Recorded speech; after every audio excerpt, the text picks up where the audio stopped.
Good morning. So I'm heading to the gym. I have been going, but I haven't been recording.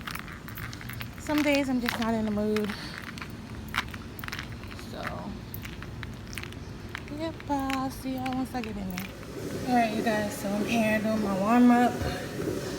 I'm probably not going to be on this treadmill very long because I got some advice as to how I need to intensify my workout without going long periods of time. They need to be shorter but more intensive. So I'm gonna be probably hitting those machines I showed y'all from day one.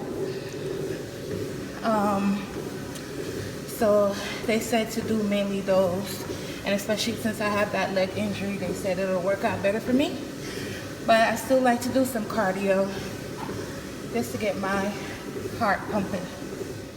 All right, you guys, so I just got off the treadmill. Ooh, let me pick up my umbrella. I'm about to do these machines over here, and I'm probably gonna lift some weights because I need to tighten up my arms. These are the weights right here.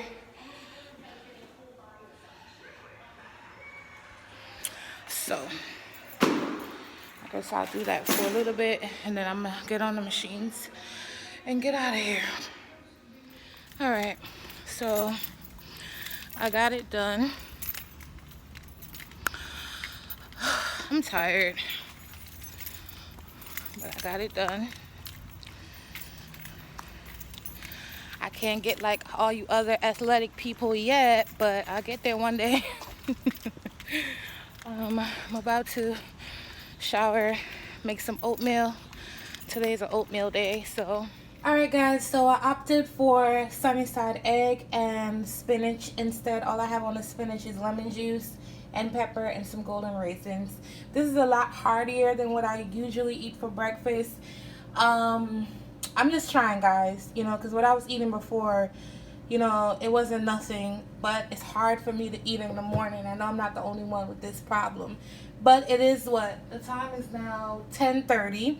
So I figured this would be okay, and I just have probably a later lunch or a later snack before dinner. I also have my green tea right here as per usual, and yep. Okay, so I don't want to show my name and all of that on my medication, but this is my blood pressure medicine right here, and basically this is the cocktail. Whatever I eat for breakfast, with my green tea, a whole bottle of water, and my blood pressure medication. So that's what I do in the mornings. Good news, since I've been working out, my dosage for my blood pressure medication was reduced. Since I've been trying to do better and work out, my pressure wasn't low, but it was lower than usual. And so she reduced my medication. So I'm pretty excited about that. I don't see changes physically in my body, but internally something's going on. So that's good. So yeah, I hope you guys enjoyed this little video. I'll try to record more often, and I'll catch y'all next time.